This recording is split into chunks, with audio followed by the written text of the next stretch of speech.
Merci à Antoine Brochon pour cet intermède musical. Mesdames, Mesdemoiselles, Messieurs, nous sommes ravis de vous accueillir ce soir à cette séance exceptionnelle des Jeudis de Lima, qui, comme vous le savez, rebondit sur l'exposition qui est organisée par l'Institut du monde arabe, le Maroc moderne, et qui connaît un grand succès et qui, évidemment, a été prolongé jusqu'au 1er mars. Et parmi les thématiques qu'on a décidé de traiter, l'architecture au Maroc, vaste sujet. On aurait souhaité évidemment faire un symposium sur la question, puisque le thème est important, ces enjeux sont multiples et aussi touchent la vie de millions de Marocains, puisque beaucoup de questions accompagnent justement la question de l'architecture, habiter, vivre, qui sont autant de questions de vie et aussi du bien vivre. Donc la rencontre de ce soir réunit des architectes qui ont fait leur preuve dans de nombreux projets et aussi avec comme elle a servi de point d'appui, d'argument pour rendre hommage à un grand architecte marocain qui est pionnier dans son domaine, à savoir Abderrahim Sijlimassi, qui nous a quittés, qui a laissé un grand vide parmi d'abord les siens, parmi ses amis. Et Abderrahim Sijlimassi n'était pas seulement un architecte dans le sens étroit du terme, mais c'était un touche-à-tout, poète, aussi un amoureux de la musique et également quelqu'un qui écrivait de la poésie, mais avec des mots savoureux. Et tout à l'heure, on vous donnera un avant-goût justement de quelques poèmes qu'il a écrits. Et il a beaucoup peint, mais comme c'était un homme discret, un homme qui travaille pour lui-même, aussi il était en permanence en réflexion par rapport à l'espace dans lequel il évoluait. Il a beaucoup peint et sa peinture, évidemment, reste à découvrir, et j'espère qu'il y aura une occasion pour présenter, évidemment, son travail pictural. Voilà, je remercie tous nos amis qui sont venus du Maroc et ceux qui, évidemment, sont venus de Paris pour nous éclairer justement sur cette problématique et sur le travail pionnier de Abderrahim Sijlimassi, Tariq Oual'Alouq, Rachid Al-Andalousi, Jean de Thiers, évidemment Soumeya et Jafar, qui sont parmi nous. Voilà, donc je les remercie tous au nom de l'Institut du monde arabe, et je remercie Nadine de Sondre qui s'est sacrifiée pour être avec nous parce qu'elle a elle avait d'autres obligations, et pour cette rencontre, donc elle tenait absolument à animer la rencontre. Je la remercie vivement et je lui passe la parole. Juste pour vous dire que donc il y aura cette séquence débat, présentation, et puis une deuxième séquence lecture de poésie, et puis on vous passera la parole pour un échange d'une quinzaine de minutes avec vous. Voilà, je vous souhaite une bonne soirée et puis je passe le micro à Nadine de Sondre.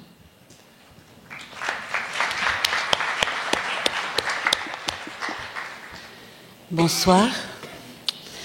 Alors, plutôt que de lancer dans le vide une approche théorique ou historique, je préfère vous parler directement de nos intervenants. Pourquoi ? Parce que leur rassemblement ici fait sens à lui tout seul. C'est de leur diversité qu'il s'agit. Elle est vraiment significative dans le cas qui nous préoccupe aujourd'hui. Ils sont tous architectes et pourtant l'architecture les a lancés sur des pistes très différentes. Tout cela n'est pas innocent et les relie dans leurs différences à Abderrahim Sijelmassi. Lui-même était d'abord et avant tout un architecte. J'en veux pour preuve nombre de ses réalisations architecturales, jusqu'aux dernières, les 2 sphinx, les 2 tours de la marina de Casablanca et les 2 autres tours également de la marina, la tour ovale et la tour commerciale. Que ce soit la maison de Farid Belkaya en 1980, je ne suis pas absolument sûre des dates, mais je crois que c'est ça, la gare routière de Fès en 85, la résidence de Eriad à Rabat en 2001, ou toujours à Rabat, le siège du secrétariat d'État à l'environnement en 2007, et bien sûr la résidence plus ancienne des 3 Palmiers à Marrakech. Tout est architecture, mais en prime, il s'agit de l'architecture d'un homme féru d'art, de poésie, de musique, de toutes ces disciplines qu'il pratiquait lui-même. C'est dans la culture et dans les outils de la pensée qu'il s'est forgé les outils de sa résistance. Sa capacité à dire non, si les conditions requises de l'exposition de ses projets n'étaient pas requises, c'est aussi là qu'il l'a ancré, qu'il l'a trouvé. Et il faut le souligner, en ces temps où les obscurantismes en tout genre font leur lit dans l'ignorance, ce qui fait le lien entre toutes ces personnes ici présentes, c'est, comme pour Abderrahim, leur capacité à gérer les enseignements, ceux qu'ils ont reçus et ceux qu'ils dispensent, et à faire fructifier leur culture et à penser leur engagement en tant qu'architecte. Et je pense que toutes ces raisons donnent vraiment le poids et le sens de ces rencontres. Nous allons donc ensemble tenter de résoudre l'équation qui consiste à combiner une certaine réflexion sur l'architecture du Maroc et l'hommage à Abderrahim Sijelmassi, comme si nous formions en quelque sorte un panel des différentes... Nous formions, nous, ici, un panel des différents aspects, en fait, de ces différentes facettes de sa personnalité. Pour cela, il m'a semblé intéressant de pouvoir nous appuyer sur une double temporalité. D'abord, une temporalité intime, avec mes voisins de gauche. Il en manque un qui n'a malheureusement pas pu nous rejoindre. Il va nous manquer, mais je comptais aussi sur lui, mais je crois que tous les deux, vous allez instruire cet aspect très facilement. Et pour ensuite élargir les enjeux de l'architecture dans un Maroc moderne et contemporain avec mes voisins de droite. Car, on le verra, chez Sigel, comme nous l'appelions tous, les deux ne font qu'un. Il s'agit de l'histoire complexe d'une architecture qui a vécu depuis 1914 des à-coups, des rebonds, des changements, dont le héros de ce soir a été l'un des contributeurs résistants importants. Ces deux facettes étant néanmoins des composantes indissociables de sa personnalité et de l'empreinte qu'il laisse désormais sur une architecture au Maroc qui se réinvente vite et sans cesse. Alors donc, à ma gauche, Jafar Sijelmassi, que je vous présente en premier. Donc, je vais les présenter les uns après les autres. Je crois que ce sera plus simple que de tout rassembler. Jafar est le fils d'Abderrahim Sijelmassi. Ce n'est pas un secret, c'est un secret pour personne en tout cas. Autant dire qu'avec de tels antécédents, il est tombé dedans, pas dans la potion magique, mais dans l'architecture quand il était petit. Ce qui peut expliquer pourquoi la passation de l'agence du père au fils s'est faite avec autant d'évidence et en douceur. Il n'empêche que l'exercice reste difficile et génère certainement des interrogations sur la filiation à assumer et les nouveaux virages à négocier. Jaffar va donc tenter de définir pour nous la nature d'une telle image tutélaire et nous expliquer surtout ce que ça engage pour lui comme contrat moral et professionnel dans un Maroc qui a, on le disait, beaucoup changé, en particulier dans son rapport au temps, aux relations humaines, au savoir-faire et à la manière de négocier une vie intellectuelle et artistique avec une activité architecturale. Jaffar est diplômé de l'école d'architecture de la Villette. Il a 30 ans. Jaffar, à toi. Merci Nadine. Et merci à vous tous de vous être déplacés en nombre. Et c'est un exercice difficile de parler de son père et de ne pas avoir l'impression de le réduire à quelques bons mots. Mais pour l'introduire un peu, je me rappelle quand j'étais enfant, à l'âge où on se pose des questions, je lui avais posé une question, je lui avais dit « Papa, en quoi tu crois ?» Je voyais qu'il n'était pas pratiquant. « Papa, en quoi tu crois ?» Et il m'a dit « Je crois dans le beau, dans la beauté. » Et je pense que c'est un peu ce mot d'ordre, ce leitmotiv qui a dirigé sa vie à travers tous les arts. Et d'abord, la musique. C'était un féru de jazz. Il a été initié au jazz lorsqu'il était à Kenitra, dans la base américaine. Il aimait bien raconter souvent qu'il avait un prof de contrebasse et qui lui disait Sigel, tu as beaucoup de talent, mais tu sais rien faire. Ça le faisait rire. Et il aimait aussi la poésie, qu'il aimait déclamer à haute voix auprès de ses amis. Et la peinture qui lui permettait en fait de créer sans entrave, en toute liberté. Et enfin l'architecture, donc qui était son métier, sa passion. Et rien ne pouvait le détourner de cette envie de créer, de cette recherche de la beauté à tous les niveaux. Il faisait en sorte de s'affranchir de tous les problèmes du quotidien, de toutes les obligations, de l'intendance, pour se consacrer corps et âme à cette architecture. Et il n'était pas rare, je le racontais à Nadine, quand on était enfant, on allait à l'école et on le voyait monter, se coucher. Il avait passé toute la nuit à créer, à dessiner à travers des milliers de croquis tel ou tel projet. Il refaisait, il défaisait, il détruisait. Il pouvait recommencer un projet après un concours. Quand il avait des concours, il pouvait refaire le concours de A à Z une semaine avant le rendu. Certes, il trouvait du plaisir à la création, mais moi, comment je l'ai vécu, c'est que c'était un réel sacerdoce. C'était une souffrance quelque part. Il avait en fait l'impression, je pense, que c'était un peu de la beauté du monde qui se perdait un peu chaque jour. Et il était en guerre en fait contre la médiocrité et la laideur, tout simplement. Et c'était un combat épuisant. Ça le mettait dans un état d'exigence extrême envers lui-même et envers les autres aussi. Et ça le poussait à réduire, surtout vers la fin de sa vie, je pense, à réduire les interactions avec ce monde qu'il trouvait qu'il s'enlaidissait, avec la mondialisation, avec la paupérisation, etc. Et comme j'ai dit, donc il était en guerre et il s'était entouré de ses amis qui étaient tous des intellectuels, des peintres, des gens de culture et d'une équipe professionnelle qui lui est restée très fidèle. Je pense à Khalid et aux gars qui sont dans son agence et avec qui on continue à travailler. Et il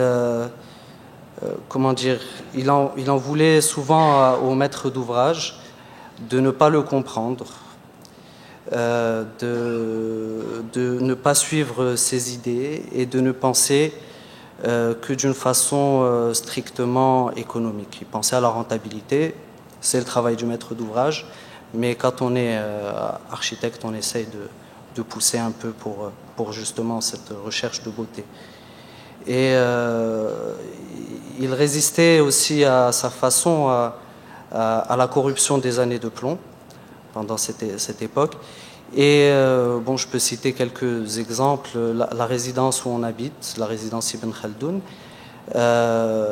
pendant qu'elle se construisait, il y avait le redouté ministre de l'Intérieur de l'époque, M. Basri, qui de temps en temps passait lui mettre un coup de pression, le faisait monter dans la voiture et lui disait « Sa Majesté exige que ça soit marocain », de mettre de la marocanité dans cette architecture. Et je sais qu'il a résisté. Il a eu, c'était dangereux à l'époque, faut pas croire. Et il a trouvé quand même une astuce. Il a mis des tuiles vertes, le Qarmoud, que d'un seul côté de la route, par où passait le roi. Comme ça, il voyait, il était tranquille. Voilà. Donc des fois, on peut voir dans son architecture des traits d'humour comme ça. Et il y avait aussi un autre exemple, moins rigolo, l'université de Fès, ce qui était un très gros projet à l'époque, très important pour lui. Il était tout jeune, il n'avait pas beaucoup de projets, c'était difficile.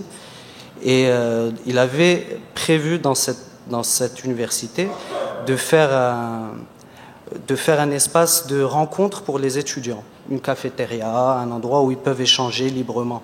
Et à cette époque, la politique voulait que les étudiants étaient un danger et qu'on ne voulait pas qu'ils se rassemblent, qu'ils puissent discuter, créer des partis, résister, etc.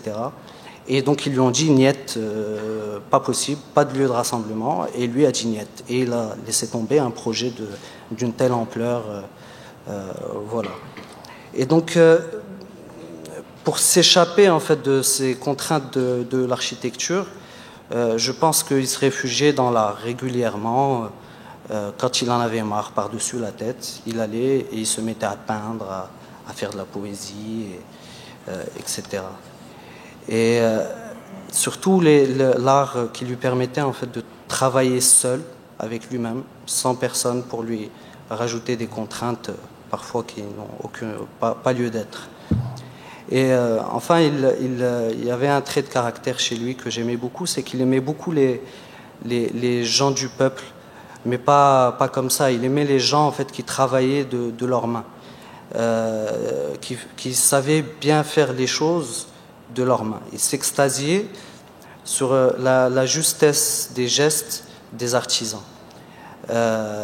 et des ouvriers. Et il considérait en fait que c'était le métier de l'architecte de renouveler sans cesse les façons de faire, les façons de travailler de ces artisans. Il revisitait les savoir-faire ancestraux, les techniques anciennes, et sans condescendance et avec beaucoup de patience, il a revisité, je pense, beaucoup de choses qui sont importantes dans l'architecture marocaine, andalouse, etc. Et par exemple le moucharabier, le tataoui, le zlige, la mosaïque, la ferronnerie, la terre, c'était très important aussi, et le patio. Et il était un peu dictateur aussi dans sa façon d'appréhender la bonne façon de vivre, le bon mode d'habiter pour des Marocains. Pour lui, l'importance des espaces et l'importance d'une belle architecture et de bien agencer les espaces allait engendrer un citoyen marocain plus éveillé, plus épanoui et plus heureux. Donc, je dirais pas que c'était juste un esthète, parce qu'il y avait une portée politique derrière tout ça. Il cherchait la beauté pour l'apporter à travers l'acte de bâtir au Maroc et pour réenchanter le monde à son échelle. Il avait du mal comment dire, il se coupait du monde, mais il agissait au mieux sur quoi il pouvait agir. Et il tenait à conserver dans son travail une dimension artisanale, un petit bureau avec une petite équipe pour qu'il puisse maîtriser tous les aspects, tous les détails du projet, jusqu'au moins de petits détails. Bref, il ne laissait rien passer et son estime de la profession de maître d'œuvre, de sachant, conjuguée à la recherche permanente de la beauté, faisait, à mon sens, que ces projets sont de véritables œuvres d'art. Et enfin, pour paraphraser un titre du livre de Tariq, il a résisté toute sa vie et il ne s'est jamais résigné. Et c'était un guerriero de la beauté et un guerriero de l'architecture. Et c'était mon père. Voilà.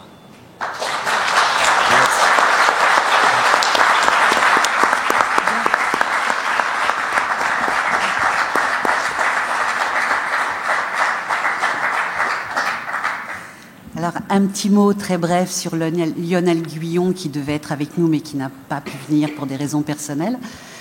Juste pour dire que, justement, avec Jafar, c'était le plus ancien complice de tous. C'est le seul, d'ailleurs, que je ne connaissais pas, de ton père. Oui. Et j'ai oublié de parler d'une période qui est très importante pour lui, ici à Paris. C'est la période de 68 des Beaux-Arts. Et voilà, mais c'était un peu long, donc je vois qu'il y a Monsieur Le Dantec qui est là. Et voilà, donc c'était une période importante. Voilà, mais avec toi et avec Soumia, il aurait été le porte-parole de l'importance qui était prise ainsi à travers l'art, dans la pensée de Sigel, à travers les autres disciplines, et sa façon de travailler en posant surtout, pendant les années de plomb, un regard critique argumenté sur le processus de création, la place de l'homme dans l'architecture, ainsi que la nécessité de ne jamais négocier ses fondamentaux, quitte à perdre un contrat, quitte à perdre une forme de crédibilité commerciale, un peu comme tu l'as sous-entendu très précisément.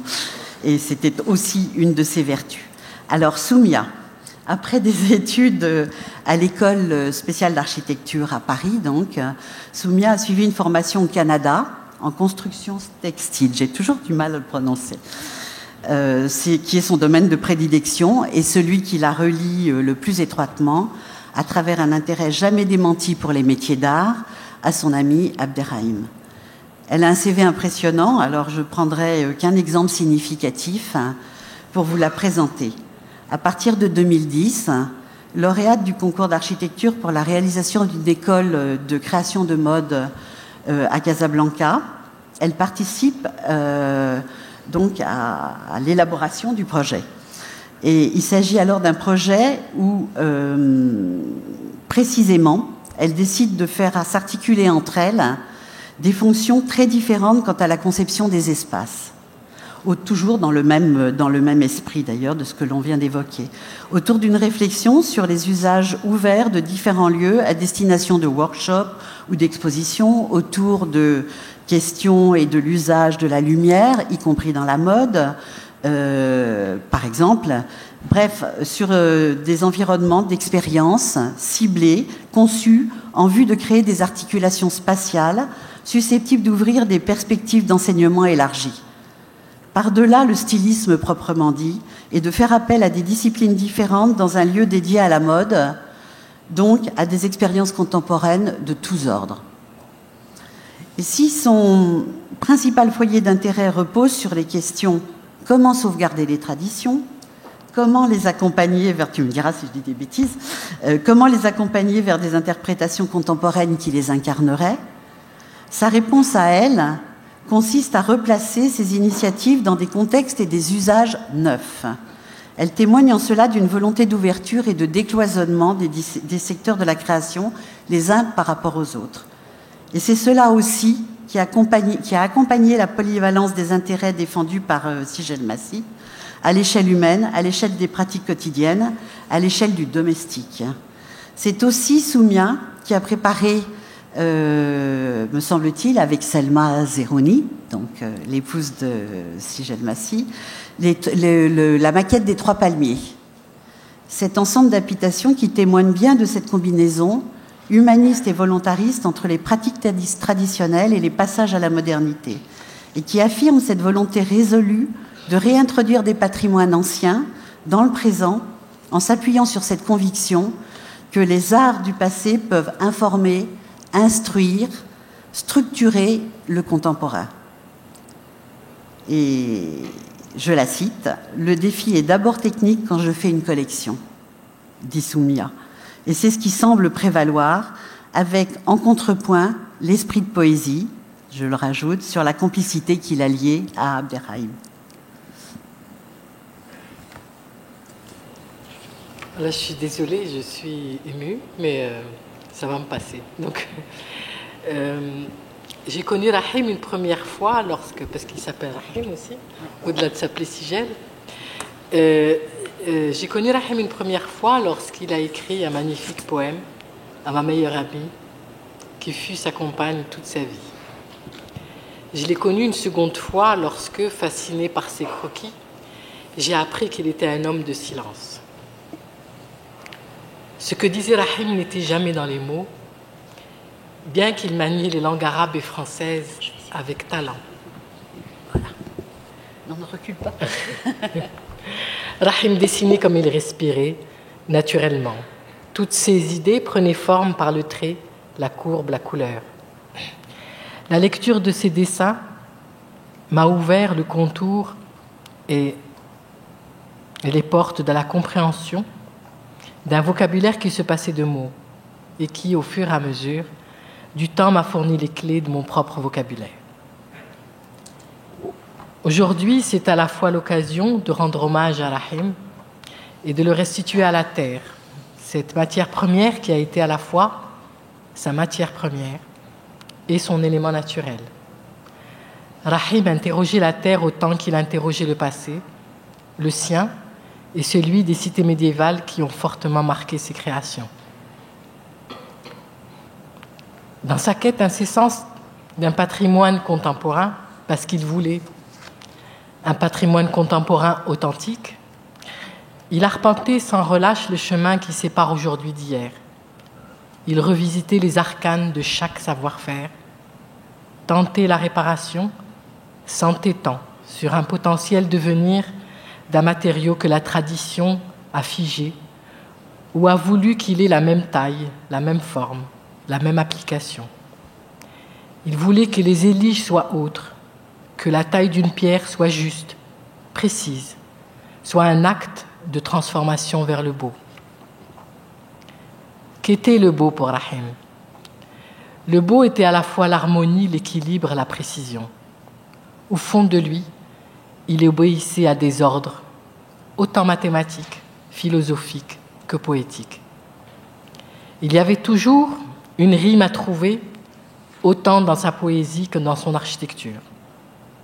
Il voulait que deux matériaux se rencontrent à travers une profonde maîtrise technique de la mise en œuvre. Il était exigeant, très exigeant. Il exigeait à chaque projet, sans qu'aucun maître d'ouvrage ne le lui demande, de lui-même d'abord et des autres ensuite, une exécution qui ne laissait jamais le savoir-faire séculaire et millénaire au cœur de l'oubli. Chacun de ces projets se devait d'interroger le savoir-faire du passé, autant ceux liés à l'organisation spatiale des cités médiévales que la texture des différentes peaux qui les composent. J'ai voulu lire ce texte pour exprimer une facette de Abderrahim qui était celle d'un homme extrêmement exigeant, extrêmement précis, qui sans relâche a voulu, dans un combat qui m'a uni à lui quelque part, puisqu'il m'a mis sur les pas de ce travail que j'ai moi-même continué par la suite dans les métiers d'art, j'ai voulu aujourd'hui rendre hommage à cet homme qui était l'unique précurseur de cette démarche. C'est le seul au Maroc qui aujourd'hui a fait ce travail sur les savoir-faire anciens et pour ne pas qu'ils perdent à la fois de leur potentiel extraordinaire et à la fois de leur continuité. Il voulait une continuité. Il s'entêtait pour qu'il y ait une continuité dans les techniques. Il abordait le plus humble travail comme un tourneur, comme n'importe quel travail, aussi humble soit-il, de n'importe quel artisan, comme un savoir-faire savant. Il parlait, il disait tout le temps ce mot-là, savant. Le savoir-faire pour lui était savant. Et il y avait une perte telle des savoir-faire, surtout liés à l'architecture, beaucoup liés au bâtiment, ce qu'on appelle aujourd'hui les artisanats du bâtiment. Comme l'a présenté Nadine, le temps serait trop court pour parler de tout ce qu'il a fait, autant dans la maison de Farid Bilkahia concernant la terre, autant il a voulu non pas s'approcher de cette façon qu'on a tous connue, cette façon légère de relooking.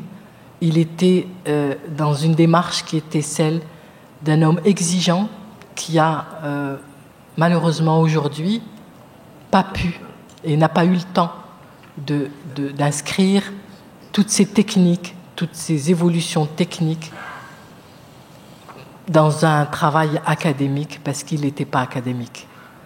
Voilà, ben écoutez, je voulais rendre hommage à ça, donc voilà, ce serait une façon de défendre ce cheval de bataille que j'ai aujourd'hui, qui est mon cheval de bataille aussi, qui est celui de créer du patrimoine contemporain. Voilà, c'était son désir.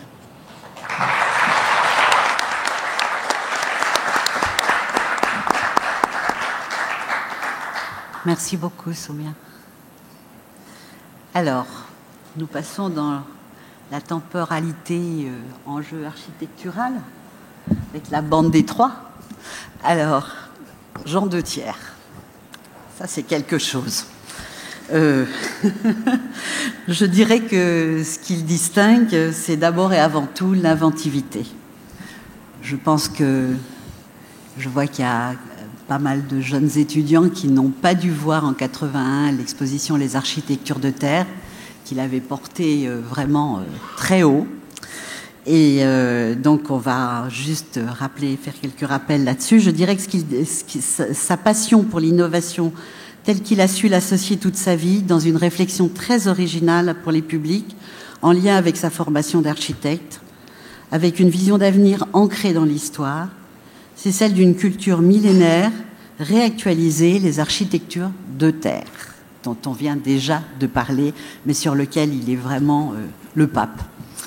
Ce serait trop long d'énumérer ici toutes ces qualités et toutes ces expositions qui l'ont mené de la Belgique à la France. C'était pas très loin, mais il est passé par les pays du Maghreb et les États-Unis. Alors, il y a certains tours et détours qui sont pas innocents.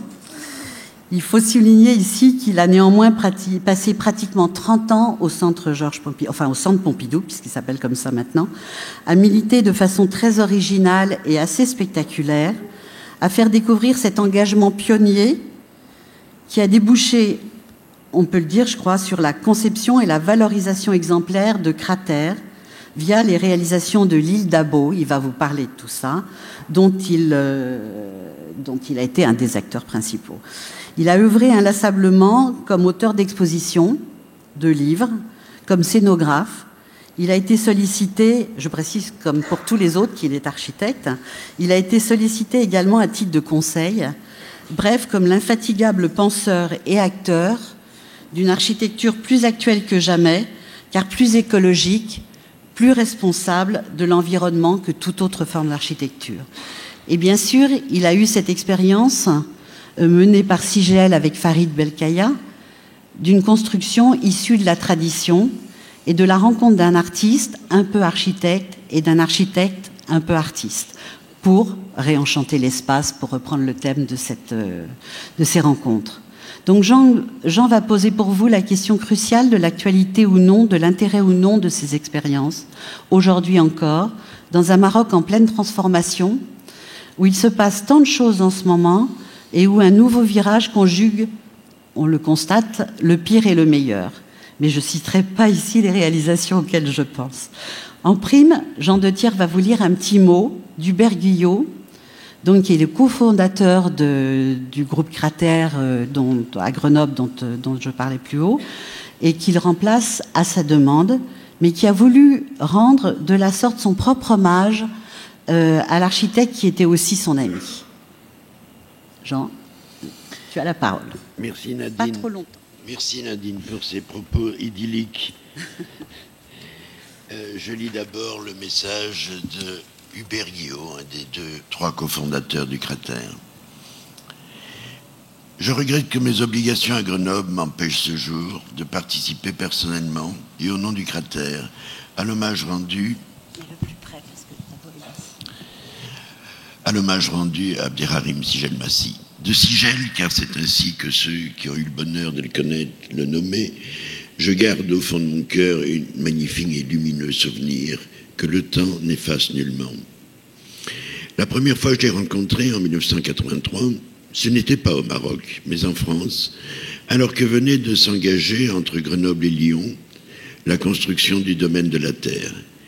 L'idée de bâtir entièrement en terre crue cette partie de la ville nouvelle de l'île d'Abo avait été initiée dès 1981 au Centre Pompidou, en tant que complément démonstratif des idées militantes promues par l'exposition des architectures de terre ou l'avenir d'une tradition millénaire.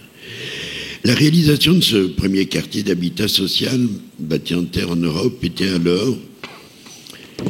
allait de pair avec l'idée de promouvoir un programme similaire et complémentaire au Maroc.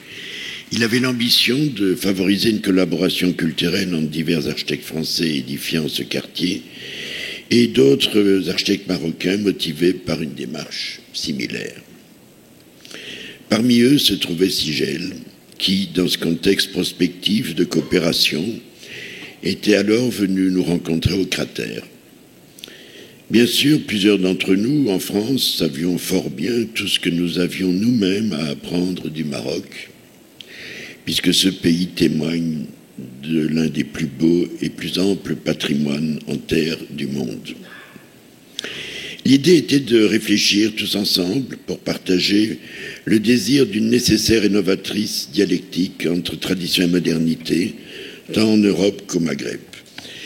L'ambition commune était de revisiter les leçons des architectures vernaculaires afin de concevoir de nouveaux projets réactualisés et rechargés, sans nostalgie aucune, du sens et des ambitions de la modernité.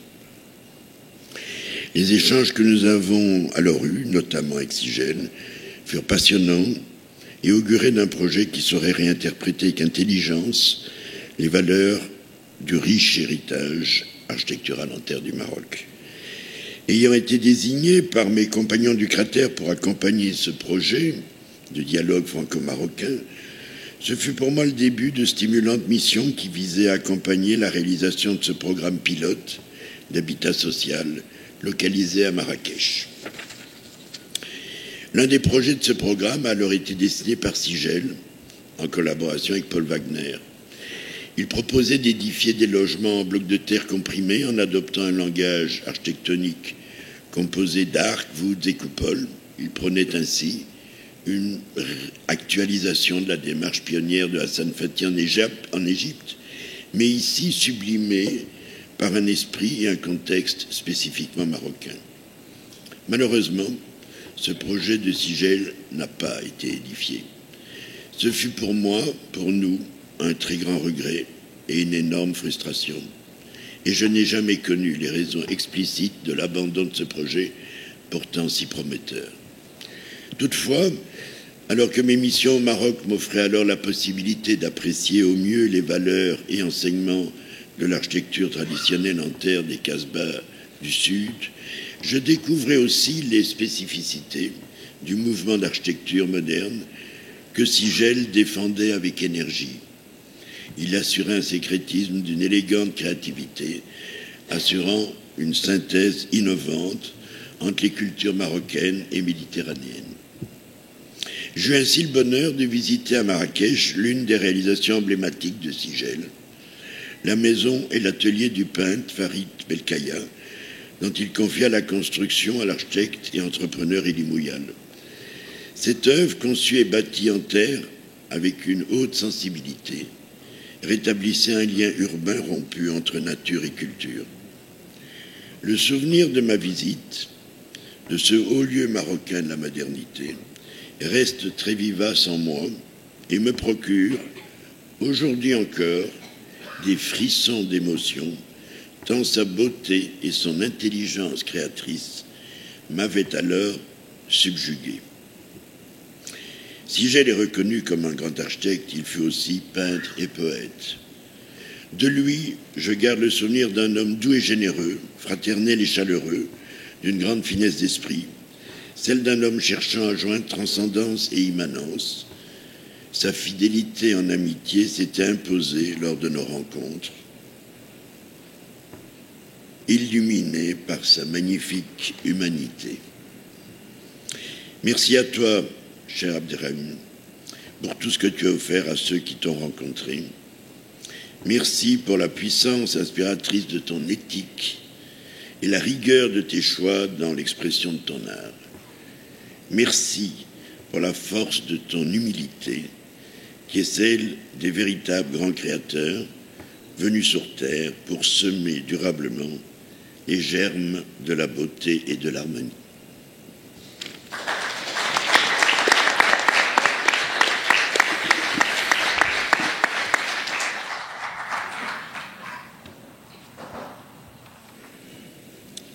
Tu continues. Pour ma part. Ma deuxième patrie culturelle, c'est le Maroc. C'est la terre de mes premiers émois architecturaux. C'est là notamment que j'ai nourri depuis 50 ans ma durable passion pour les architectures en terre, dont je vais vous parler 10 minutes chrono. En tant que citoyen de l'Europe venu d'une tribu du Nord francophone, j'ai vécu au Maroc 5 années décisives dès 1966 comme architecte au sein du ministère de l'Urbanisme et de l'Habitat, et j'ai eu la chance remarquable d'être choisi en 1968 pour piloter in situ dans le Grand Sud la première réhabilitation d'un village de la vallée présaharienne du Dral, le Ksar Tissergat. C'est au Maroc que j'ai trouvé les ferments qui nourriront longtemps mes plus vives passions. C'est au Maroc, c'est le Maroc qui a inspiré mes actions culturelles auxquelles je suis le plus attaché. Deux composantes de l'ADN culturel du Maroc, le génie urbain des médinas et le génie de la construction en terre, ont à tout jamais modifié mon propre ADN. C'est grâce à cette initiation marocaine que j'ai découvert l'importance essentielle de l'histoire et surtout de l'avenir des architectures de terre, de l'importance vitale de ce matériau naturel et écologique pour tenter de contribuer au niveau des architectes à affronter le défi de la crise écologique et environnementale. Et ceci pour deux raisons simples et fondamentales, sans entrer dans les détails. C'est que quand on construit en terre, on utilise un matériau qui ne nécessite aucune transformation industrielle, donc qui ne nécessite pratiquement aucune énergie fossile. Et d'autre part, c'est un matériau qui, pour les mêmes raisons, ne produit aucun gaz à effet de serre durant sa extraction ou sa mise en œuvre. Ce matériau a d'autres qualités, mais on n'en parlera pas au plus tard. Lorsque je suis arrivé à Paris pour y réaliser au Centre Pompidou, dès 1975 et durant 30 ans, une vingtaine d'expositions sur l'architecture, c'est la mémoire vive que je conservais du Maroc qui m'a inspiré la réalisation en 81 de l'exposition que tu as évoquée, Nadine, Architecture de terre, et dont le sous-titre est pour moi le plus important, ou l'avenir d'une tradition millénaire. C'était une exposition où j'ai tenu à ce que le Maroc soit très présent dans la partie initiale dédiée au patrimoine historique et vernaculaire, mais où le Maroc était aussi présent dans le panorama moderne, avec la présentation des premières villas de Marrakech, bâties en terre et par Elie Mouyal et par Sigel, qui cohabitaient dans l'exposition avec les projets en terre antérieurs de Cointreau dès 1789, du Corbusier et de Frank Lloyd Wright dès les années 40 et de Fatih dès les années 50. Une exposition dont la partie finale était un manifeste militant en faveur d'un renouveau contemporain qui s'est notamment traduit en France suite à mon initiative en ce sens par la construction du domaine de la terre évoqué par Hubert et inauguré en 1985. Je dois le dire d'emblée, ce premier quartier européen d'habitat social bâti en terre n'aurait jamais vu le jour si je n'avais pas, 15 ans plus tôt, découvert au Maroc la réalité et la force des architectures de terre. Depuis lors, depuis 30 ans, la construction en terre est devenue une branche vivace et prometteuse de l'éco-architecture contemporaine à travers le monde, sur les 5 continents, aussi bien au nord qu'au sud. De nombreux architectes de talent ont inventé avec ce matériau un nouveau langage, de nouveaux habitats pour toutes les sortes de clientèle, des plus démunis aux plus nantis, et une gamme extrêmement diversifiée de bâtiments et programmes en tout genre.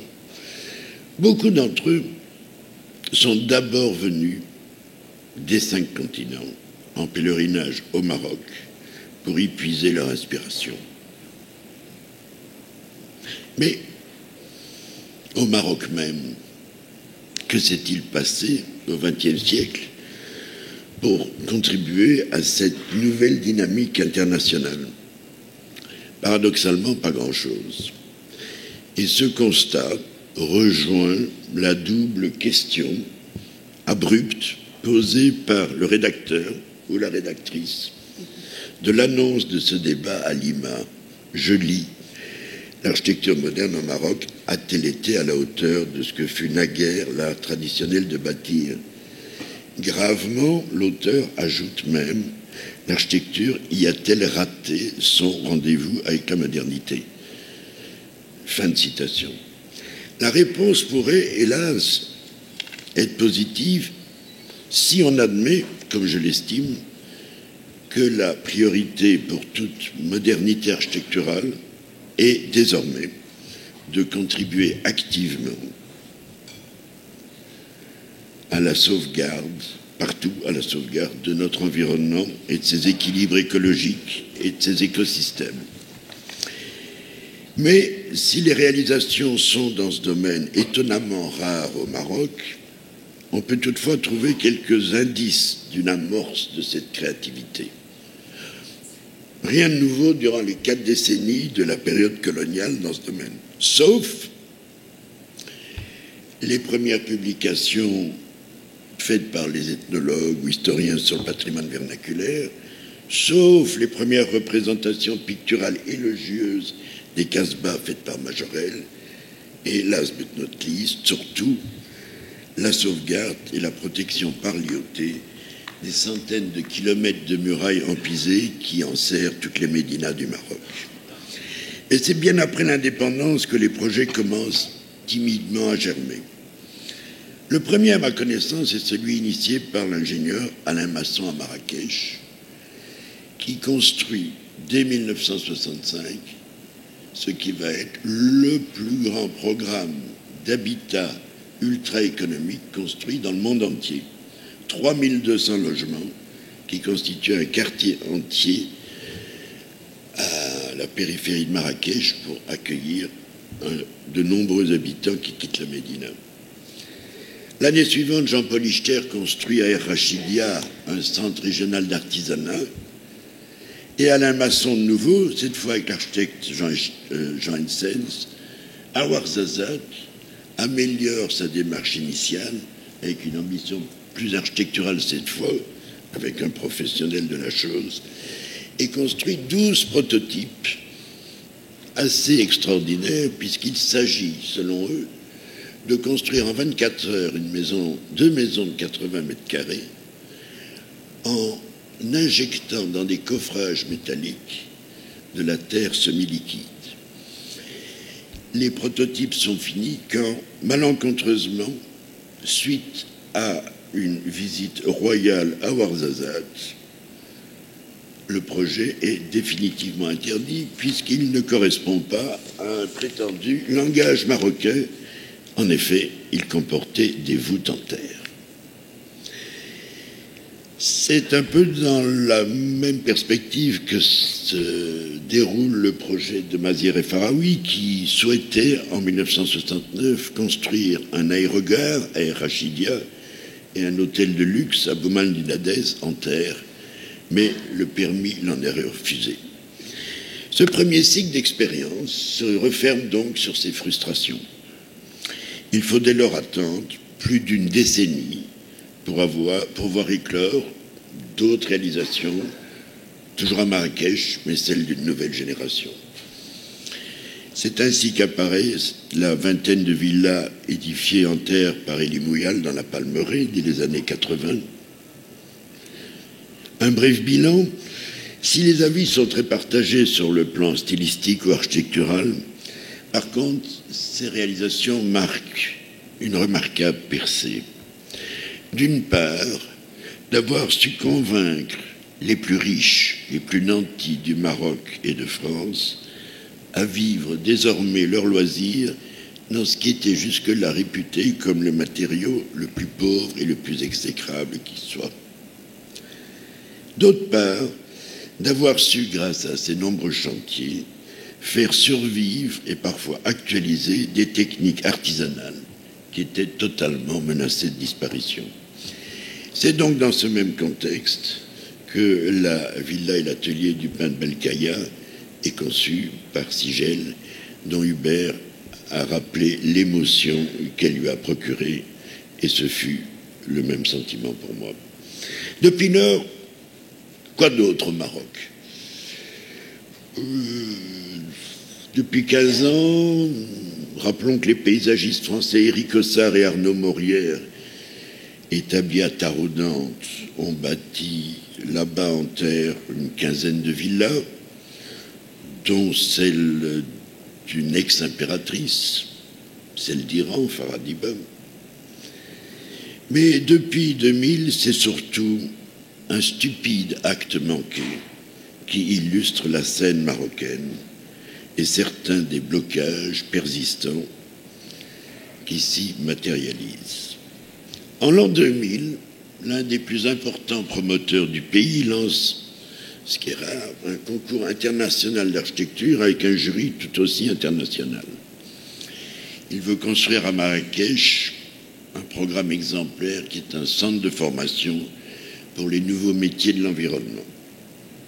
75 candidats de 22 pays présentent des projets et sont ainsi retenus comme lauréats parmi les seuls qui proposent une construction en terre, et parmi les auteurs, deux architectes européens les plus réputés sur ce continent pour leurs innovations majeures avec ce matériau, en l'occurrence l'architecte allemande Anna Ehringer, lauréate du prix Aga Khan pour sa célèbre école construite au Bangladesh, et Martin Rausch, autrichien, à la fois artisan et entrepreneur, auteur de nombreux bâtiments en Allemagne, en Autriche et en Suisse, et qui construit actuellement en terre un nouveau musée en Arabie Saoudite.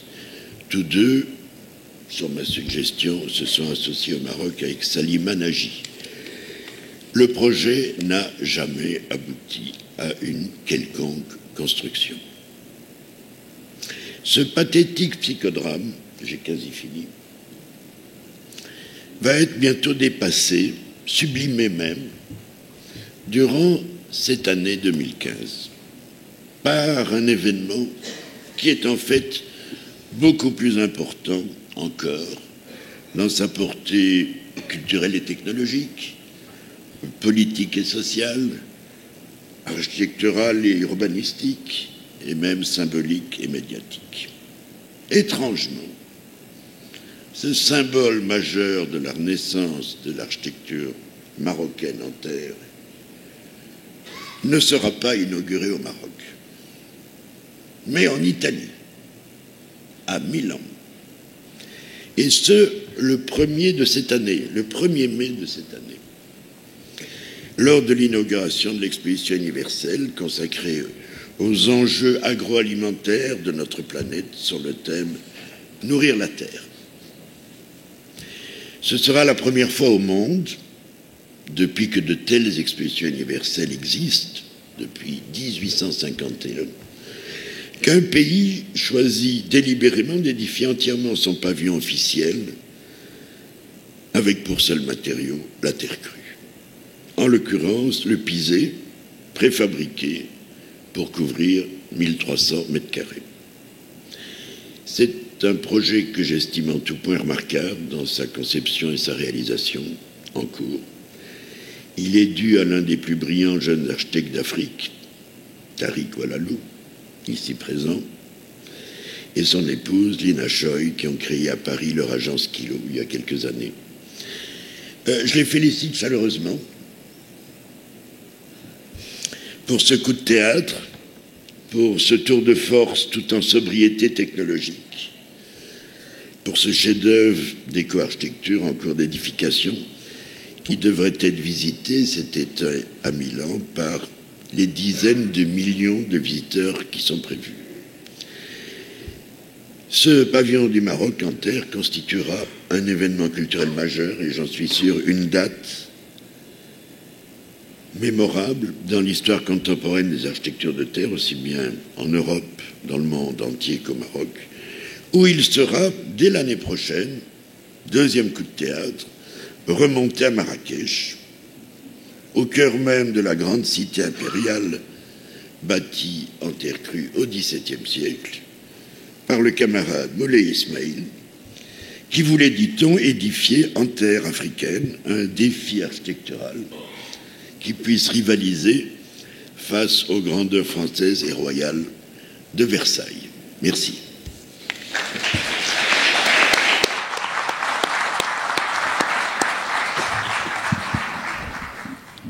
J'avais oublié de vous dire qu'il avait le sens du suspense et de la dramaturgie. Mais voilà, vous en êtes rendu compte. Et je te précise, Jean, que je ne suis pas l'auteur de l'affiche dont tu parlais. C'est un anonyme du XXe siècle. Oui. Voilà, alors, oui, il s'est échappé. Rachid Andalousi. Alors, j'ai découvert le travail de Rachid en 1997, quand l'artiste Mohamed Moulay m'avait demandé d'organiser pour ce jeune architecte, que je ne connaissais pas, une visite des quelques médiathèques récemment construites en France, et comme celle de Foster à Nîmes. Et il voulait un peu identifier l'existant et ce qu'il y avait de plus intéressant. Je me suis dit, tiens, un bonhomme à suivre. Nous avons fait ensuite plus ample connaissance et Rachid m'a vraiment épatée lorsqu'il a répondu présent, alors que j'étais directeur de l'Institut français de Rabat, et je lui demandais de concevoir une scénographie exemplaire, mais dans une économie de moyens tellement dérisoire que j'ai pensé qu'il allait m'envoyer promener. C'était pour une exposition dans Bab el-Kébir, pour une exposition de meubles de Pierre Paulin, et ben non, il l'a fait, et il l'a fait magistralement. Et j'ai surtout vu pendant ce temps surgir au Maroc, sous sa signature, pendant tout le temps qui a suivi, en fait, des bâtiments qui renouaient de façon manifeste avec une certaine idée de la modernité. J'ai découvert parallèlement un amoureux du patrimoine architectural du Maroc qui venait de participer activement à la fondation de Casa Mémoire pour œuvrer à la préservation des lieux exceptionnelle, mais néanmoins en perdition, du XXe siècle, en particulier à Casa au départ, mais pas uniquement.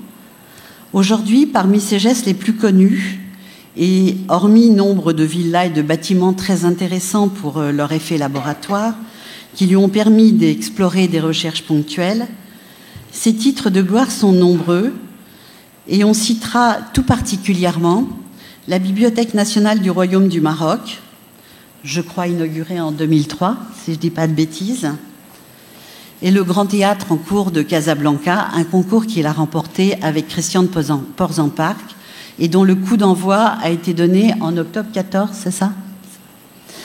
Rachid souhaite ici parler surtout de l'architecture du protectorat, qui a eu des incidences sur le rôle de transition joué ensuite par un architecte comme Sigel. De cette génération devenue active juste après les années 70, que faut-il retenir? Que dit l'homme de son architecture, et réciproquement? De quelle tendance, de quelle réflexion et de quelle philosophie s'agit-il? Et Rachid me disait il y a 3 jours au téléphone, il avait lu Platon, c'est sûr. On va voir s'il nous le prouve. En tout cas, il le dit volontiers d'Abderrahim. Et ça aussi, c'est vraiment très intéressant. Merci Nadine. Ça marche pas, hein?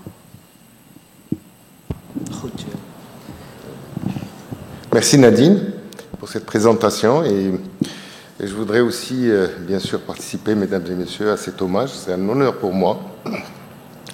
Et donc, j'avais préparé un petit texte, sauf que quand j'ai entendu les interventions des uns et des autres, je me suis dit peut-être qu'il faudrait capitaliser sur ce qui a été dit. Je ne vais pas refaire la même chose, mais partir d'un mot qui a été utilisé par Jafar et Soumia, en parlant du beau chez Abderrahim. Et là, c'est le principal, je pense, parce que chez Rahim, le beau, dans sa philosophie, dans ses fondements, le renvoie à un moyen pour se détacher, justement, du monde matériel et pour transcender, justement, vers un monde de la perfection, donc, parce que c'était un homme et un perfectionniste, et pour atteindre les idéaux, le domaine des dieux, hein, à l'antique, à la grecque. Il a lu Platon, justement, dans ce sens, et c'est la pensée de Platon, pour pouvoir se réaliser et se faire. Abderrahim, il n'a pas été compris, c'est ce qu'il a été encore dit. C'était un non compris. Pourquoi? Parce que tout le monde pensait qu'Abderrahim Messi était un post-moderniste, que c'était quelqu'un qui reproduisait le passé d'une manière folklorique. Sauf que le passé, il faut savoir aussi le lire. Et c'est à cet exercice que je voudrais faire partager avec vous. Il était contre la table rase pour la modernité, mais il avait toute une démarche qui s'inscrit dans le temps et qui s'inscrit dans l'espace aussi, et qui ne voulait pas rompre. Donc, il n'y avait pas des cycles, mais il y avait un cycle universel, et c'était tout ce qu'il a accumulé pour pouvoir nous transmettre son message. Je voudrais vous inviter à partager avec moi ce moment d'hommage pour Abderrahim. L'hommage que je veux rendre aussi, c'est une rencontre de la pensée et des fondements de l'architecture, par le commencement. Et vous allez savoir pourquoi je parle du beginning. Chez les architectes, ils savent de qui je parle. Je parle bien d'un grand penseur de l'architecture qui a révolutionné le XXe siècle. C'est le grand philosophe, architecte et enseignant, écrivain, poète aussi, qui ressemble à Abderrahim. Je vais parler de Louis Kahn. Donc, je vais commencer par le commencement au Maroc. Tout le monde s'accorde que le Maroc est un croisement de l'Orient arabe et de la Méditerranée occidentale. Carrefour des civilisations, des villes sont la matérialisation d'une parfaite symbiose entre plusieurs héritages séculaires, culturels, architecturaux, mûris au sens de plusieurs systèmes de référence judéo-berbères, andalous, arabo-musulmans, qui témoignent justement de la grandeur de cette histoire de ce pays.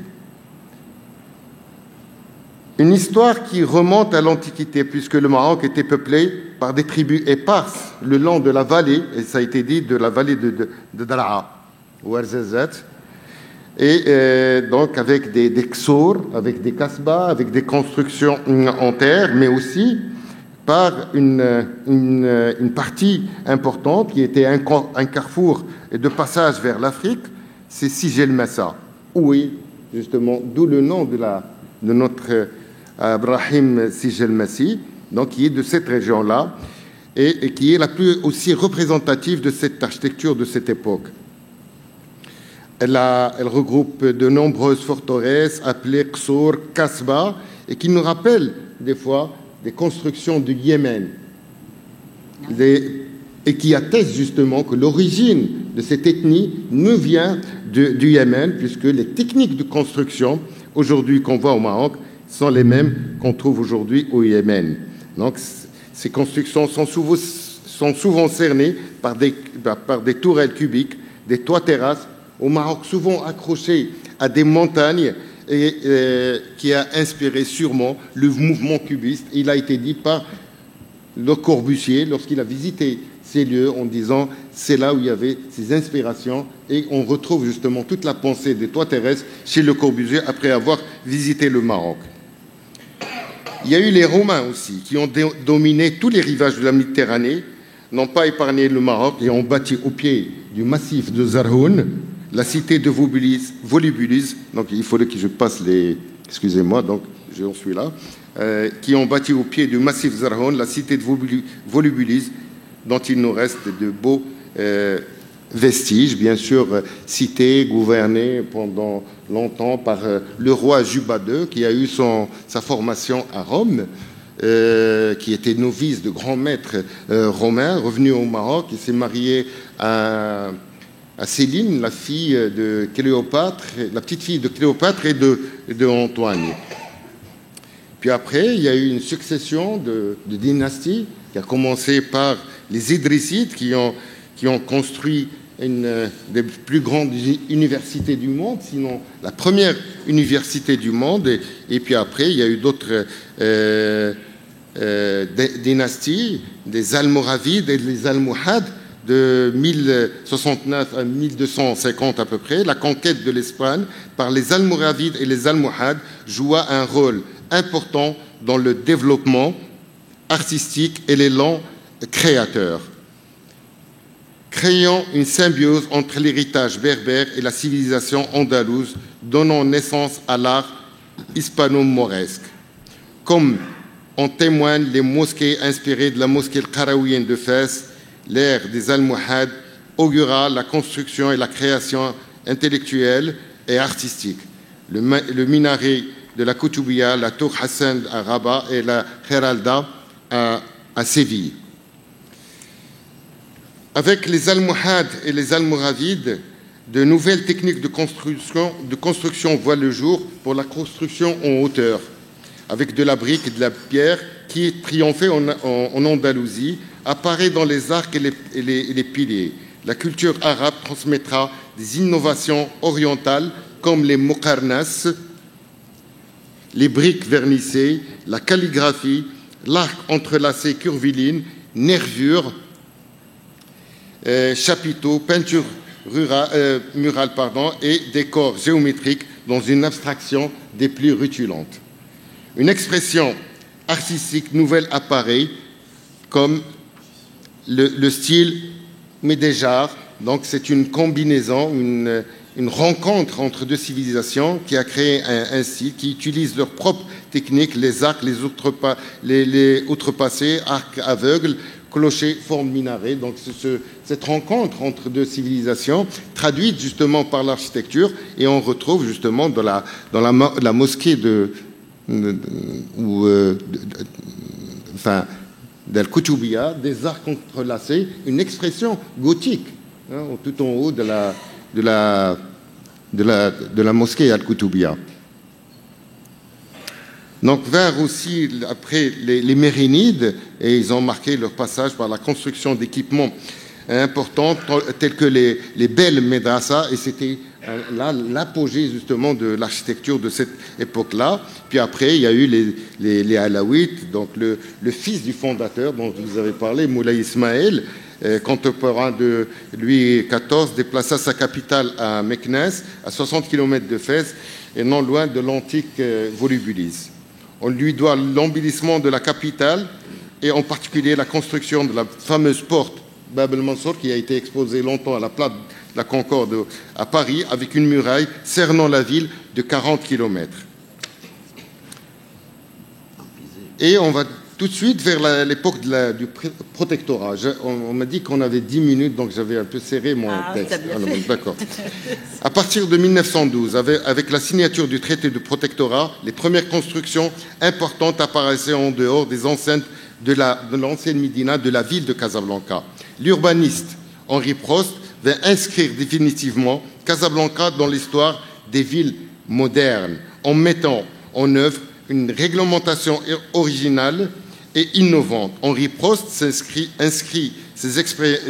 dans des expériences allemandes et américaines, le zonage, l'occupation du sol, les gabarits, les alignements, les remembrements. Et Casa, il ne faut pas comprendre que Casablanca est la ville par laquelle la modernité est rentrée au Maroc. Casablanca a su justement fabriquer sa propre modernité, et on verra pourquoi. Donc c'est devenu aussi une mise en pratique de ces nouvelles réglementations en Ouest ne pouvait pas se faire en France qu'après la Première Guerre mondiale, faisant de Casablanca une ville référence mondiale, un laboratoire d'urbanisme et d'architecture par excellence. Donc beaucoup de styles se sont rencontrés à Casablanca. Ils sont toujours, ces styles sont présents. Et c'est du style du néo-mauresque, l'éclectisme, l'art nouveau, l'art déco, tardif, et surtout de la modernité inspirée par l'école du Bauhaus. Mais il y a eu aussi une architecture hybride qui a donné des beaux bâtiments. Excusez-moi, je devais défiler des choses. Donc, quand je parlais de l'UOT, de l'équipe avec Henri Prost, avec Marius Boyer et certains architectes qui ont fait de Casablanca ce qu'elle est aujourd'hui, ces beaux bâtiments. Donc, je voudrais vous inviter rapidement à une balade. Donc, c'est le premier bâtiment public à Casablanca, c'est la fosse de Casa, sur la place Mohamed V. Donc, Adrien Laforgue, un bel exemple de ce travail hybride qui s'est fait en 1912 à peu près. Donc la main et le savoir-faire du Ma'allem et de l'artisan est très très présent. Un des bâtiments qui a été démoli de Perret, malheureusement. Donc nous avons aussi la Mahkama ou le palais de justice de Casablanca avec une nette volonté de vouloir ancrer cette architecture dans son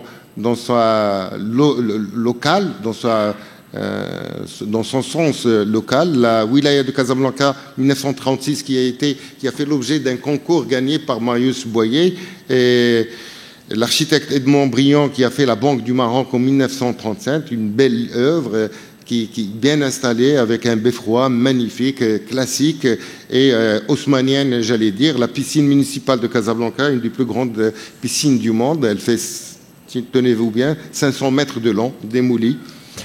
L'hôtel d'Anfa, qui a vu une des conférences les plus importantes donc en 1943, qui a regroupé d'éminentes personnalités internationales, donc Mohamed V, Roosevelt, Churchill et De Gaulle, qui n'est pas sur la photo, bâtiment démoli. Les abattoirs de Casablanca, donc l'art nouveau, avec la rencontre de travail des Ma'allem zelligeurs, avec la volonté d'aller vers des moucharabés, des expressions locales, un bâtiment insolite et intemporel aussi, parce qu'il a été fait en 1930. Je pense que c'est un des premiers bâtiments au monde, hein, donc il ne va pas me contredire Tariq Oualalou, parce que l'association logeait chez lui dans cet immeuble. Donc premier immeuble au monde avec un sous-sol parking. en 1930. C'est par l'architecte Marius Poirier, et il avait fini déjà les plans en 1927. Rachid, je crois qu'il faut conclure. Je vais conclure tout de suite. Cette synthèse est vertigineuse. Je conclue tout de suite. Donc, dans les images, j'arrête ma balade et je vais directement vers Abrahim et la rencontre de deux grands architectes, Abrahim et Louis Kahn. Donc, Louis Kahn et la rencontre avec Abrahim, parce que j'ai rencontré moi-même Abrahim en 1986, pas l'homme, mais son architecture, à travers la splendeur de sa gare de Fès, et c'est de cela que je voudrais parler. J'ai vu du Kahn dans sa réalisation, j'ai lu du Kahn dans sa réalisation. Je tiens à lui rendre hommage pour avoir dévoilé et interprété un grand architecte, un des plus grands du XXe siècle, Louis Kahn, dont le nom et les travaux restent peu connus au Maroc. Louis Kahn, né en Estonie, mort à New York, est un architecte américain considéré aujourd'hui comme l'un des plus grands architectes du XXe siècle. Des principales œuvres sont aux États-Unis, au Bangladesh et en Inde.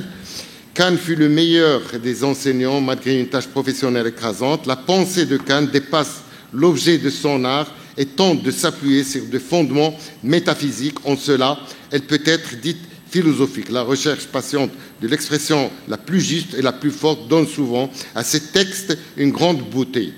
En cela, ils peuvent être qualifiés de poétiques. Il s'agit là d'aller vers le commencement, le beginning. Les objets sont des êtres. La brique à qui on demande ce qu'elle veut être, elle répond « je veux être un arc ». Et la structure, donneur de lumière. Donc, la structure qui veut être une lumière. Je vous invite à voir un peu la galerie d'art de l'université de Yale, construite par Kahn, la bibliothèque Dexter, où la structure devient lumière par rapport à la photo ou l'image en bas à droite de l'atrium. Le Capitole, le Parlement à Dhaka au Bangladesh, et la gare de Sij el-Massi. Et là, on voit beaucoup de similitudes ou des questions posées par Sij el-Massi par rapport à la structure, par rapport à la brique, une construction en brique, par rapport à l'arc, parce qu'à l'arc, on lui pose la question, l'arc, il répond, d'après Kahn, qu'il voudrait être présent pour aider la brique à se soutenir. Donc, il veut être en béton, il veut être en acier. La structure doit être lumière, et chez Abraham on voit de la lumière, on voit de la pensée de Kahn est très présente chez lui, et c'est quelque chose de très important. Donc par rapport à l'écriture architecturale, par rapport au langage architectural, et c'est une grande école, une école magnifique. Et puis, je ne manquerai pas de rendre hommage aujourd'hui à ces deux hommes, grands hommes, donc Abraham Sij el-Massi encore une fois, et qu'on a perdu en cette année, et Farid Belkahia, et merci.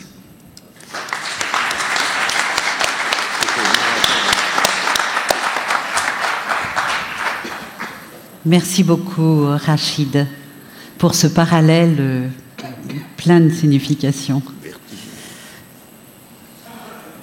Alors, comme avec Rachid, avec Tariq, on va, je pense, déplacer les lignes du particulier au général. En tant que presque Benjamin de la bande, Tariq dispose malgré tout d'une nouvelle boîte à outils bien remplie. Le recul sur 3 temps historiques, le protectorat, les années de la marocanisation, telle qu'inscrite dans les années de plomb, et la réouverture contemporaine avec tous ces nouveaux écueils, en particulier ceux d'une vision ultralibérale de la construction d'un usage complexe de la ville et des problématiques qui peuvent traverser, comme ailleurs d'ailleurs, l'architecture aujourd'hui. Tariq Oualalou représente ici une génération fermement décidée à se fabriquer une pensée sur l'architecture au Maroc. Et l'affaire n'est pas mince.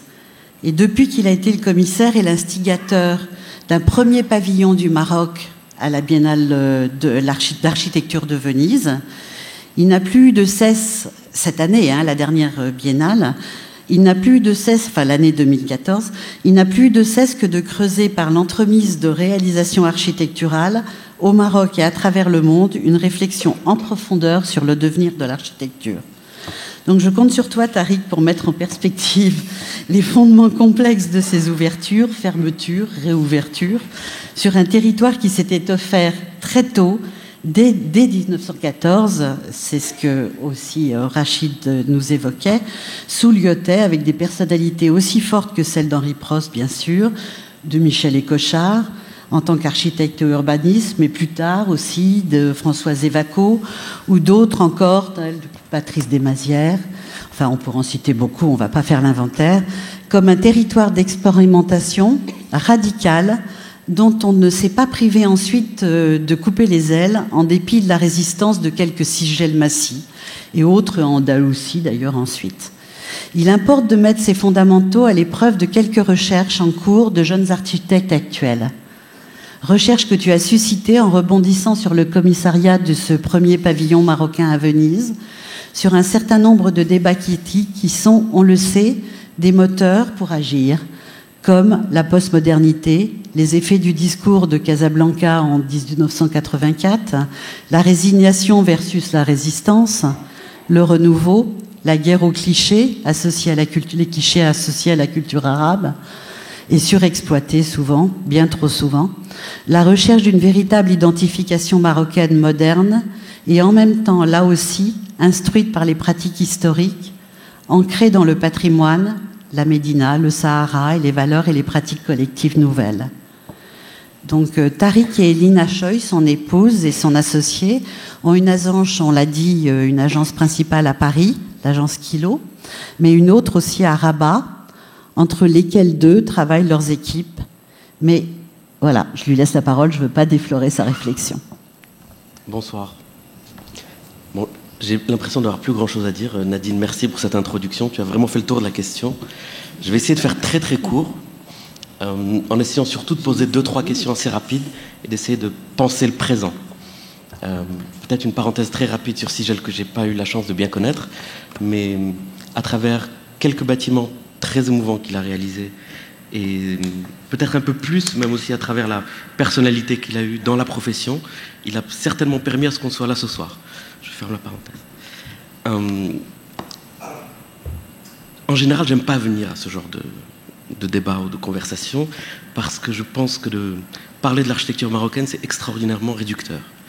Il y a une certaine condescendance des relents coloniaux qui, moi, me font hérisser le poil. Et je pense qu'une des plus grands drames de la pratique contemporaine de l'architecture, c'est qu'on essaye encore d'en penser l'identité.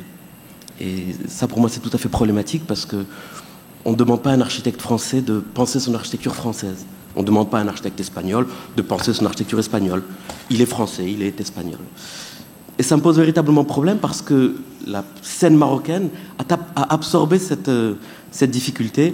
Et je dois dire que nous, on fait tout le travail que l'on peut à notre petite échelle pour se mettre en rupture par rapport à ça. Mais je vais essayer de vous donner un aperçu de ce que je pense être la scène marocaine aujourd'hui. D'abord, et sans conteste, je pense que c'est certainement la scène africaine, la scène arabe, la plus riche, la plus pléthorique, la plus ouverte. On vit des moments extraordinaires depuis une quinzaine d'années. On est sorti grâce à des gens comme Sigel Massi, mais aussi à des gens comme Rachid, à des gens comme Wahid qui sont là. On a réussi à sortir d'une espèce de torpeur culturelle qui, depuis le début des années 70 et la marocanisation, jusqu'à le pinacle de la construction de la mosquée Hassan II, a posé une véritable chape de plomb sur la production contemporaine marocaine. Moi, j'appelle ça un postmodernisme autocratique, puisque ça a rencontré un débat mondial sur la postmodernité et l'identité, avec la volonté de l'État de faire une véritable reprise en main culturelle. Mes aînés, qui sont là, et Sigel, ont fait tout ce qu'ils ont pu pour résister dans des moments extrêmement compliqués. D'ailleurs, l'histoire qu'a racontée Jafar était assez émouvante sur le ministre de l'Intérieur, les stratégies de guérilla, de cacher, de montrer. Nous, on a la chance de venir, tout ça, c'est derrière nous. Mais il y a eu 30 ans de parenthèses très compliquées.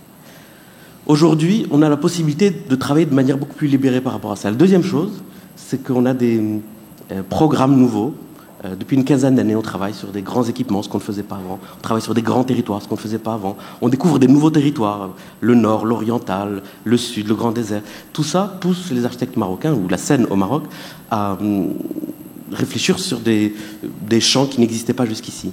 Le troisième point qui me paraît important, c'est qu'on est dans un moment où on a 4 générations qui travaillent de manière concomitante entre les premiers grands héros qui sont venus après l'indépendance et les premiers diplômés des années 70 et une dernière génération qui a ceci de nouveau qu'elle n'est la première à ne pas être exclusivement formée en France.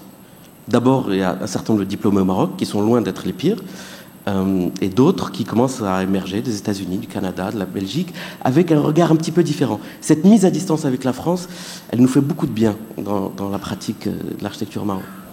Le dernier point, c'est que l'ouverture qu'a vécu le Maroc de ces 15 dernières années fait qu'on ne peut plus parler d'architecture marocaine, Dieu merci, mais d'architecture au Maroc, puisqu'aujourd'hui, tout ce qui se fabrique se fait aussi avec des gens nouvelles, des Christian de Ports-en-Parc, des groupes 6. On a ouvert ce territoire à une pratique mondialisée, avec ce que ça a d'extraordinairement séduisant et d'un petit peu dangereux parfois.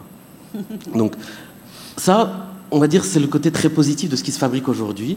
Et on a la possibilité, parce qu'on vit à la fois des moments de cristallisation culturelle, d'ouverture politique, de réquestionnement de notre espace public, de réappropriation de notre patrimoine, de réinvention des cultures constructives, on a la possibilité au Maroc d'inventer des choses extraordinaires. C'est un pays qui est en train de se réapproprier les deux choses qui ont fait sa contribution au XXe siècle. La première, c'est d'avoir été une extraordinaire terre d'accueil pour l'ensemble des énergies qu'il traverse, et la capacité qu'il a de les métaboliser, les absorber et de les détourner, parfois pas de manière la plus agréable, mais ça fait partie de notre énergie. On ne prend pas les choses telles quelles, on les prend, on les absorbe, et puis ce qui en sort, il en sort. Et cette métabolisation fait que tout ce qui sort de ce territoire-là est profondément marocain. La deuxième chose, c'est que ce territoire est un espace d'invention radicale. Et on se doit cette invention-là. Et on la doit à des gens comme Sigel, qui l'a portée pendant toute sa carrière. Donc tout ça, c'est la partie agréable. La partie plus compliquée, et il faut en parler parce que cette exposition est un très bon moment pour faire un instantané sur la scène contemporaine, de mettre l'architecture en tension avec les autres arts. Et aujourd'hui, il y a quand même des questions qu'on doit se poser en tant qu'architecte, de ce que l'on doit à ce territoire-là, quand on y travaille. La première, c'est qu'on doit y fabriquer une pensée. Personne n'écrit, personne ne produit, personne n'enseigne. Si on ne peut pas écrire, on ne peut pas formuler. Si on ne peut pas formuler, on ne peut pas enseigner. Et les écoles qui existent au Maroc sont malheureusement d'un niveau assez indigent, même si certains étudiants qui en sortent arrivent par une énergie interne à faire des choses agréables. Donc on se doit tous de penser le présent, de conceptualiser notre pratique, d'en être critique et d'écrire l'histoire. En dehors de 3 livres, la contribution de Wahid sur la ville, la contribution de Khalid Mikou, les 2 livres qu'il a fait, et il n'y a rien eu d'autre, mais je dis, il n'y a rien eu d'autre en 50 ans. Des trajectoires monographiques, des dimensions historiques avec des monuments comme le livre sur Casablanca de Jean-Luc Cohen et Monique Eleb, qui a probablement été un des déclencheurs des grandes transformations qu'a vécu la scène marocaine il y a 15 ans, mais sinon, rien. Or, l'architecture, c'est d'abord une pratique savante. On doit pouvoir la penser, on doit pouvoir l'écrire, on doit pouvoir la diffuser, on doit pouvoir en débattre, on doit pouvoir ne pas être d'accord, on doit pouvoir se mettre sur la gueule, parce qu'on est dans un système d'une consensualité à toute épreuve, disons-le comme ça, et ça me pose problème. Donc ça, c'est une des choses sur lesquelles je pense qu'on doit tous essayer de faire des efforts, parce que construire, c'est bien, écrire est une dimension fondamentale de l'acte de construire et de sa diffusion. Au-delà de la fabrication d'une pensée savante qui doit permettre de formuler qu'est-ce que c'est que l'architecture contemporaine au Maroc aujourd'hui, parce qu'au fond, moi, je ne sais pas, et peut-être même c'est une question qui ne m'intéresse pas. J'ai pas envie qu'on me demande à chaque fois que je fais un projet en quoi c'est marocain, parce que je projette un motif sur une façade, que je réfléchisse à utiliser des matériaux, à chaque fois, on nous demande de porter cette structure identitaire comme un drapeau, ce qui est toujours extrêmement lourd sur les bâtiments, qu'ils ne l'absorbent pas toujours très bien. Et puis surtout, ça nous empêche de penser tout le reste, parce que l'absence de la pensée, ça veut dire qu'aujourd'hui, je vous promets, on a les mêmes débats qu'à 50 ans. Tradition, modernité, la médina, résorption des bidonvilles. On doit pouvoir parler d'autre chose. On doit pouvoir parler d'un nouveau rapport à la ville. Aujourd'hui, depuis 15 ans, l'État concède d'énormes territoires à des grands aménageurs privés. Ça veut dire qu'aujourd'hui, l'espace public au Maroc n'est plus la prérogative de l'État. Ça, c'est une spécificité marocaine. Ça fabrique une architecture particulière, ça fabrique un nouvel urbanisme qu'on n'a pas encore problématisé. On est tous très contents d'y travailler, mais on ne l'a pas problématisé. Et ça, par contre, on doit pouvoir le parler. Alors, tradition, modernité, franchement, makes no sense quand on n'est pas capable de parler de ça. Quand on n'est pas capable de parler du rapport à la matière dont parlait Jean Deuthier, où aujourd'hui, entre la réinvention ou la réappropriation de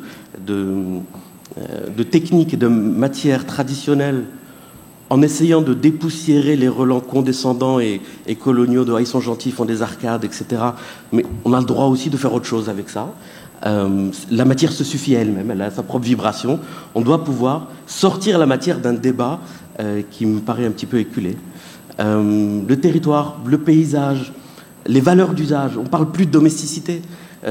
Rachid a montré des extraordinaires inventions domestiques à Casablanca. Le Maroc, ça a été le pays où pendant 80 ans, on a inventé l'habitat moderne. On a acclimaté l'habitat moderne. Aujourd'hui, la pensée sur l'habitat au Maroc, elle se résume à du logement social de 50,2 mètres carrés que tout le monde fait partout. Donc à un moment donné, on doit à ce territoire, on doit au temps et à la pratique qu'on y fait, de le problématiser. Donc on a la chance de travailler dans ce territoire merveilleux. On a un héritage extraordinaire. On a eu des gens qui nous ont précédés, qui nous ont permis de faire ce que l'on fait. Et alors je ne sais pas si je suis l'avocat d'une génération, parce que je crois que le jeunisme est une énorme connerie par rapport à ça, mais on se doit absolument de se pousser à inventer des choses nouvelles. Et c'est un des rares territoires qui accepte la nouveauté avec extraordinairement de simplicité. Si j'avais un seul credo, c'est que pour moi la seule tradition de ce pays, ça a été sa modernité. Il faut que la tradition, elle devienne le patrimoine. Il faut que la modernité devienne contemporaine. Merci.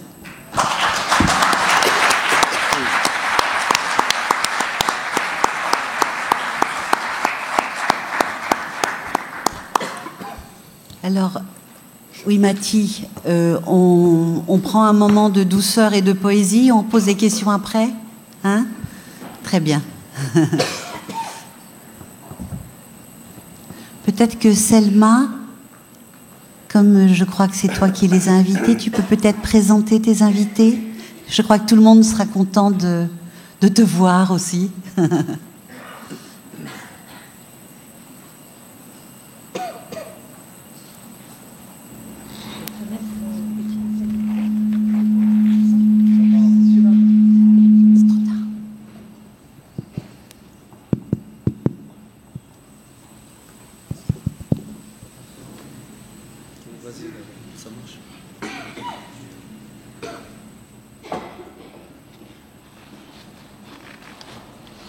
Merci Nadine, merci à tous d'être là. Juste un petit mot, parce que je l'ai préparé. Je suis heureuse d'avoir vécu avec cet homme-là, Si Jelmassi Abdrahim. Il a organisé notre vie dans ce but, celui de nous sentir, ses enfants et moi-même, privilégiés. Un privilège qui a démarré sous un arbre, à Ain Sultan, à Imouzer du Kandar, avec un anneau tressé en bois de lavande et une phrase libératrice: nous resterons ensemble le temps que ça dure. Ce n'est que 2 années plus tard que je compris le ça en question.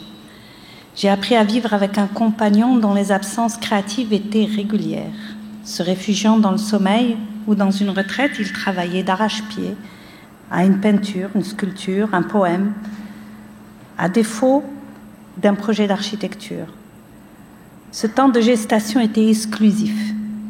Comme une femme enceinte, il s'enfermait, lui et son œuvre, dans une interaction fort close. Pendant ces moments de silence, absence, je devais garder le tempo d'une maison en marche, comme on garde le tempo dans une impro de saxo en simple tambour. Attendre son retour ne signifiait donc pas s'arrêter, bien au contraire. Il a toujours exigé de ses proches la même tension vers leur territoire respectif, car il avait une idée précise de leur avancement, de leur épanouissement, pour éviter ce qu'il redoutait le plus, comme l'a dit Jafar, la médiocrité. Il en va de même de la routine du quotidien. De retour après ses retraites artistiques, il illuminait l'espace. Sa gaieté se répandait dans un humour joyeux qui contaminait la maisonnée. Personne n'a jamais songé à lui faire le reproche de tourner ses talons ou de se réfugier en lui lorsqu'il n'agréait pas quelque chose. L'artiste complet avec qui j'ai eu la chance de vivre durant 30 ans nécessite beaucoup de travail pour découvrir sa grande œuvre. C'est pourquoi j'ai choisi de ranger sa production exceptionnelle et cela m'a pris 1 an, 2 mois et 7 jours aujourd'hui. Hormis la musique qui n'a jamais été enregistrée, tout son travail d'architecte, de peintre, de poète est encore en friche. Je pense que chacun de ses amis présents aujourd'hui a partagé une facette de sa personnalité. Je tiens à vous remercier tous d'être là pour rendre hommage à un créateur anonyme. Je tiens à remercier tout particulièrement Mater Bel et l'Institut du monde arabe qui auront été les premiers à sortir de l'ombre un créateur insoupçonné. Je tiens à exprimer mon amour sans limite à chacun de nos 3 enfants en qui je puise l'énergie pour m'adapter à ma nouvelle vie sans plus attendre son retour.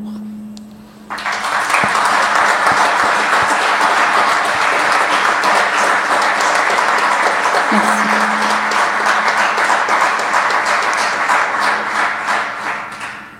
Je voudrais vous présenter Antoine Brochot qui va nous jouer un morceau de contrebasse accompagné par mes grands amis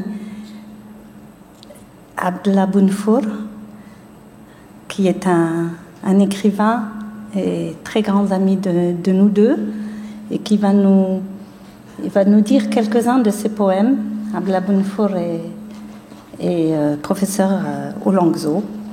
Et ensuite, Bruno Kezan, qui est un philosophe d'architecture que vous avez peut-être connu, qui a écrit souvent dans la revue aussi bien qu'Abdallah, dans la revue que je dirige, et qui va lui aussi nous dire quelques-uns de ses poèmes. Merci.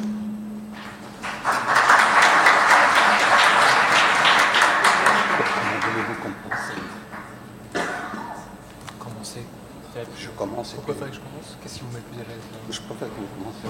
C'est pour ça que je veux le nom.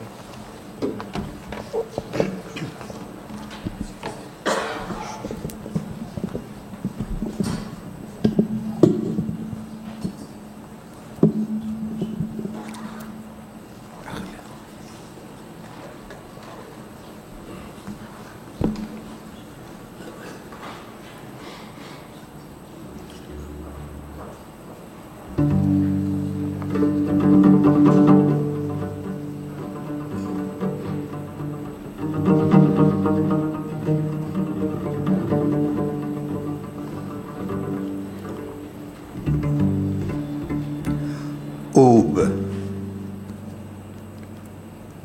Masque après masque, lentement, la nuit libère son noir. Longtemps. Longtemps captif des étoiles et de la nébuleuse, dans un coin de ciel abandonné par le vent, surgit. Jaune, rose, l'éclat fatal de l'aube. Fendu par l'if vertical du désir et le vol incessant de l'oiseau vert. Preuve.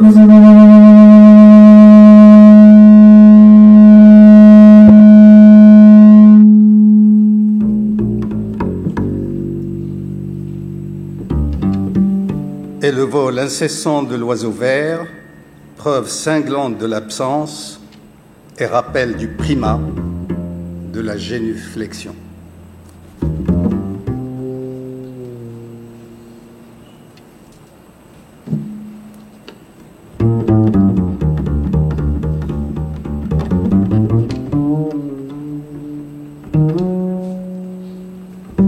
Femme.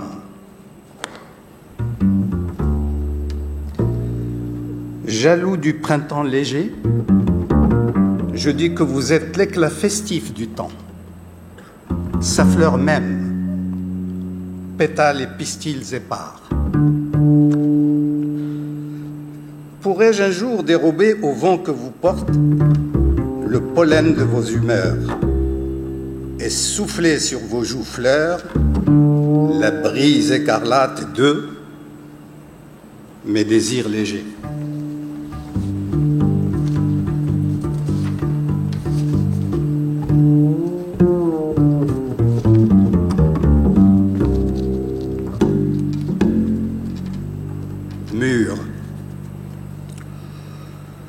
Ô mur, toi qui portes plus que ton propre poids,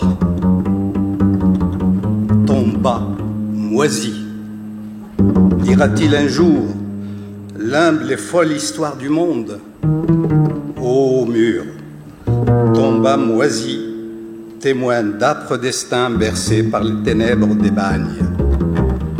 Et les tombeaux mesurés à peu d'un pan, dira-t-il un jour ce que firent l'Holocauste, la croix néfaste et les cifs ardents?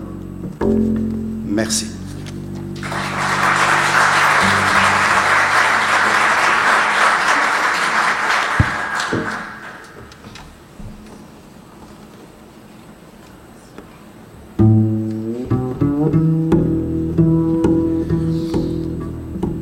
Grenade.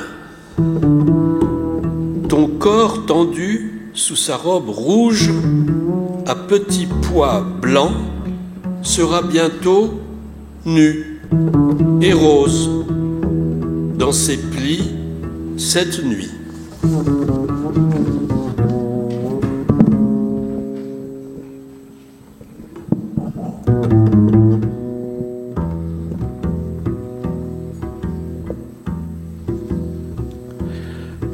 À Jean Labertonnière, Laberthaud, un autre architecte complice de Sigel, qui est mort lui aussi beaucoup trop tôt. Ivre d'ailleurs à venir et de vin docte, apte à formater les temps, amis, poursuivrons-nous encore la trace zinc de demeures impossibles, jadis natives de ziggourats d'or, de murs d'étain et de mastabas humides.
je crois, on m'a fait remarquer que le temps était passé trop vite, comme d'habitude. Donc, nous allons peut-être en rester là. Si certains d'entre vous ont des questions à poser directement à quelques-uns d'entre nous, vous pouvez peut-être le faire en sortant doucement. Voilà. Je vous remercie tous et merci à Sigel pour ce moment de partage.